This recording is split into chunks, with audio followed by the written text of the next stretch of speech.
I caught my spoiled sister making out with my BF a week before her wedding. I couldn't take it and called her fiancé. I thought he had ignored it, but he made a huge announcement on the wedding day. 28F was in a difficult situation. With my sister 26F and my boyfriend 29, my sister's wedding was coming up, and I noticed she was acting strange around my boyfriend. It wasn't anything obvious at first, just little things that made me uncomfortable. It started with small comments. My sister would say things like, "Wow, you're so funny," to my boyfriend's jokes, even when weren't that great. She laughed a bit too hard at everything he said. I tried to brush it off at first, thinking maybe she was just being extra friendly because of the wedding excitement. But then I noticed more. She started finding reasons to touch him casually, a hand on his arm when talking, or bumping into him accidentally when walking past. It was subtle, but it was there. I saw her eyes lingering on him a bit too long. When he wasn't looking, it made my stomach churn. I tried to talk to my boyfriend about it one night after I got home from a family dinner, where my sister had been particularly flirty. I brought it up. "Did you notice how Sarah was acting tonight?" I asked him. He looked confused. "What do you mean?" I explained what I had seen, the laughing, the touching, the looks. He listened, but then he just shrugged. "I think you're reading too much into it." He said she's probably just excited about the wedding. It's harmless, but it didn't feel harmless to me. I couldn't shake the feeling that something was off. I decided to keep a closer eye on things, hoping I was wrong. The next few weeks were tense. Every time we were around my sister, I found myself watching her like a hawk. I noticed more and more little things that bothered me. She would always sit next to my boyfriend. If she could, she'd find excuses to ask for his help with wedding-related tasks, even though I was right there. One day, we were all at my parents' house for a family barbecue. I went inside to use the bathroom, and when I came back out, I saw my sister and my boyfriend talking quietly. In a corner of the yard, they were standing close together, and my sister was giggling at something he said.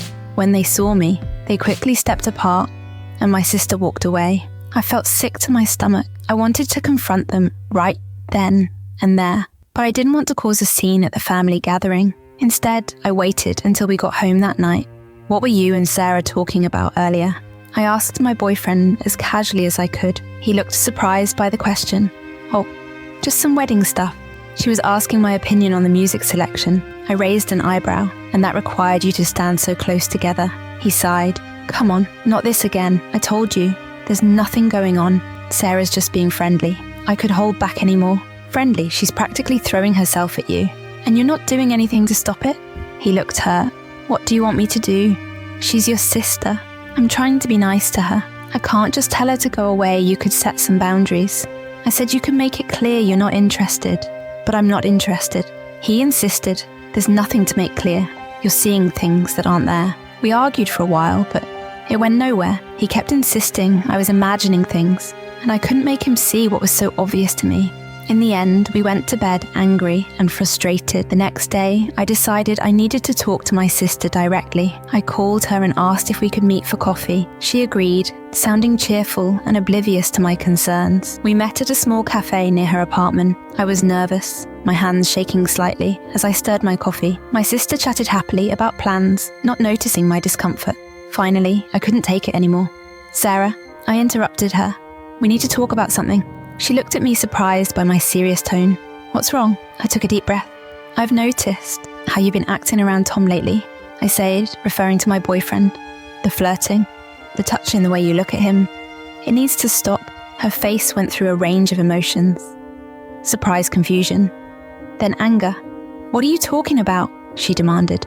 "I haven't been flirting with Tom." "Yes, you have." I insisted. "Maybe you don't realize you're doing it, but you are. And it's making me very uncomfortable." She laughed. It wasn't a happy sound. "You're being ridiculous. Tom's practically family. I'm just being friendly. It's more than that." I said, "You're always finding excuses to be near him and to touch him. You laugh at all his jokes, even the bad ones. It's obvious what you're doing." Her face flushed. "I can't believe you're accusing me of this," she said, "especially right before my wedding. Are you really that insecure?" Her words stung, but I pressed on. "This isn't about insecurity. It's about respect. You're crossing a line, and it needs to stop." She stood up abruptly, her chair scraping loudly against the floor. "I'm not going to sit here and listen." To this, she said, "You're being paranoid and ridiculous. If you can't trust your own sister, that's your problem, not mine." She stormed out of the cafe, leaving me sitting there alone. I felt awful. Had I made a mistake? Was I really just being paranoid? When I got home, my boyfriend was there. He could tell something was wrong. As soon as I walked in, "What happened?" he asked. I told him about my conversation with Sarah. As I spoke, his face grew more and more concerned. When I finished, he sighed heavily. "I think you've made a big mistake." He said Sarah's going to be really hurt by this, and right before her wedding too. I felt defensive. "So you're taking her side?" He shook his head. "I'm not taking sides. I'm just saying, I really don't think Sarah was flirting with me. And even if she was, which I doubt, confronting her like this wasn't the way to handle it." I felt tears welling up in my eyes. So what was I supposed to do? Just ignore it? He came over and put his arms around me. "You could have talked to me more about it. Or maybe talk to Sarah in a less accusatory way. Now she's probably going to be upset with both of us. And it's going to make the wedding really awkward." I pulled away from him. "So, this is all my fault," he sighed again. "I didn't say that. I just think you may have overreacted a bit." We argued some more, but it was clear we weren't going to agree. Eventually, he went to bed, leaving me alone with my thoughts. The next few days were tense. My sister wasn't speaking to me. My parents called, wanting to know why Sarah was so upset. I tried to explain, but I could tell they thought I was overreacting too. The wedding was getting closer, and I didn't know what to do. I was supposed to be a bridesmaid, but now I wasn't sure if Sarah even wanted me there. My boyfriend was still invited, and he said he thought we should both go to show.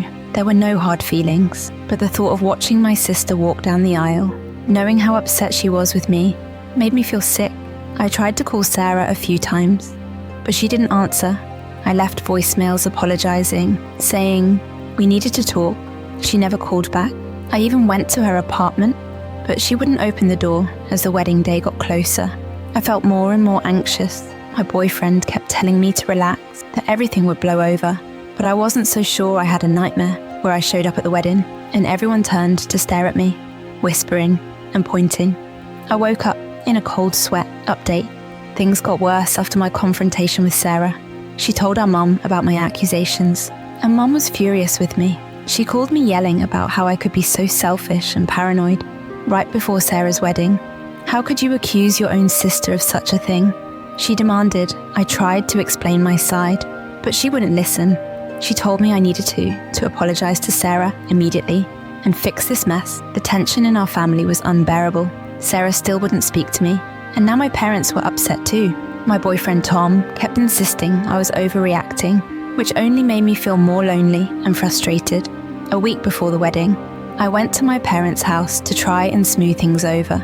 As I approached the front door, I heard muffled voices from the side of the house. Curious, I walked around to the garden and froze in shock at what I saw there.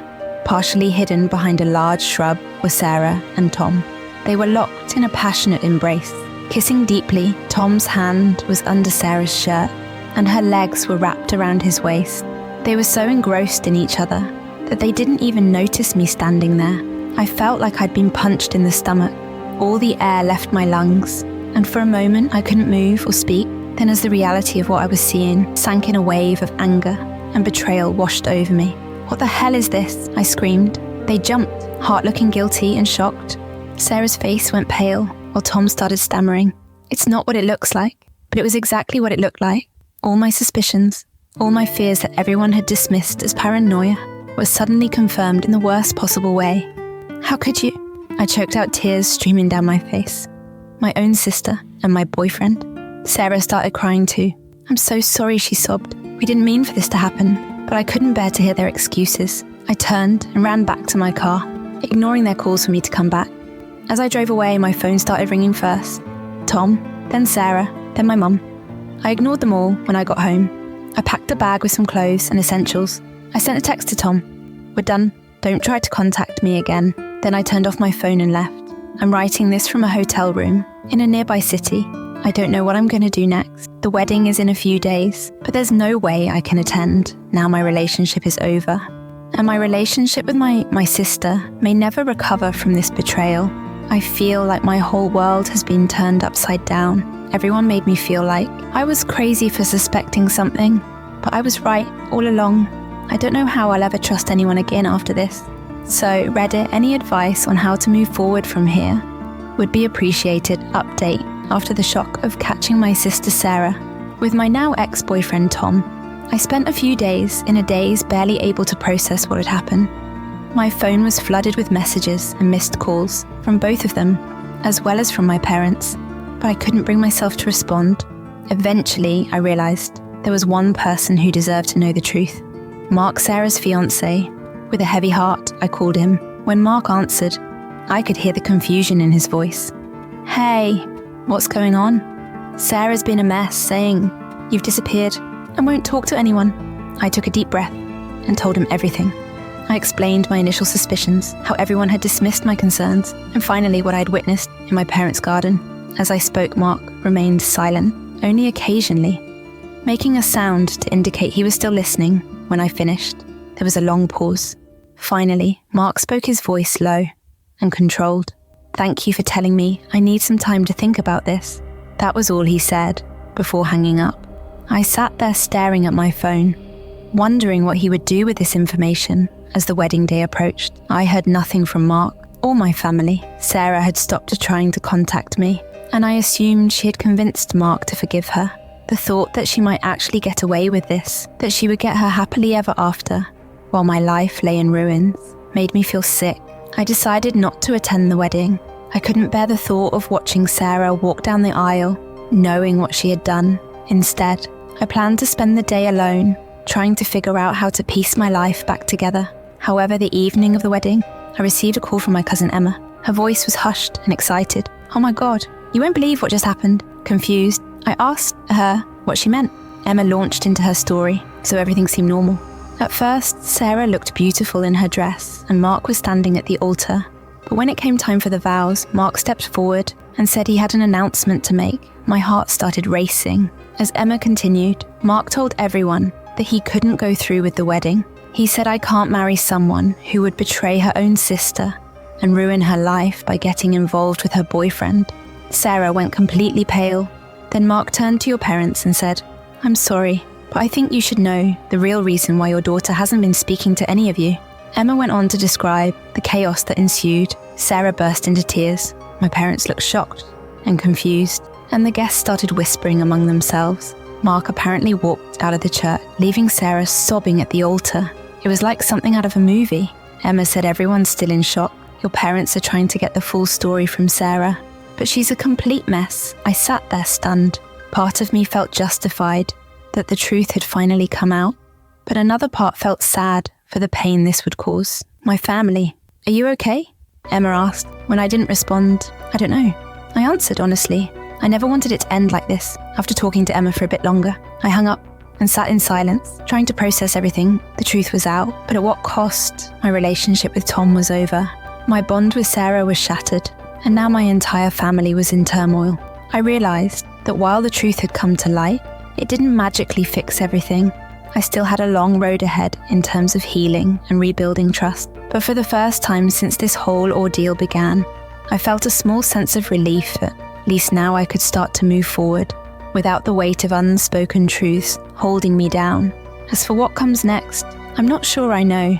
I'll need to face my family eventually, but for now I'm taking it one day at a time. If nothing else, this experience has taught me the importance of trusting my instincts and standing up for myself, even when others doubt me. To those who supported me through this ordeal, thank you. Your words of encouragement meant more than you know.